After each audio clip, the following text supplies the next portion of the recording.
1990కి ముందు, 1990కి తరువాత ఎన్నో జ్ఞాపకాలు, మరెన్నో ఆనంద క్షణాలు కేవలం మీకోసం ఆర్ఎం మీడియాలో ప్రత్యేక కార్యక్రమం. మీలో పాటల పుస్తకం ఎంతమందికి గుర్తుంది?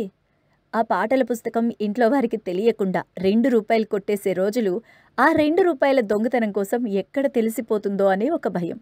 అంతేకాదండోయ్, ఆ పుస్తకం కొన్నాక అమ్మ, నాన్న, టీచర్స్కి తెలియకుండా బుక్స్లో దాచిపెట్టేసేవాళ్ళం. మన లైఫ్లో మన స్టడీకి సంబంధించి బుక్స్ ఎంత చదివేవాళ్లమో తెలియదు, కానీ ఈ పాటల పుస్తకం మాత్రం ఖచ్చితంగా కంఠస్థ పట్టేవాళ్ళం. 90s కిడ్స్ అయితే ఈ పుస్తకం తెలియని వారు ఉండరు అంటే నమ్మశక్యం కాదేమో కదా. ఈ పుస్తకం లేనివారు ఒక బుక్లో పాటలు, లిరిక్స్ ఆ బుక్లో రాసుకొని ఉంచుకోవడం అదొక స్పెషల్ ఫీలింగ్ అనే చెప్పచ్చు. అంతేకాదు, ఆ పాటల పుస్తకం మన ఫ్రెండ్స్తో షేర్ చేసుకొని కంఠస్థ పట్టి మళ్ళీ రిటర్న్ ఇచ్చేవాళ్ళం. పోటీలు పెట్టినప్పుడు ఈ పాటల పుస్తకం చూసి పాటలు పాడడం, అలాగే ప్రతి ఒక్కరూ తమకు ఇష్టమైన ఒక పర్సన్ గుర్తొస్తే ఖచ్చితంగా ఆ పాట చూస్తే గుర్తొచ్చేది. అదేనండి చిన్నప్పటి క్రష్.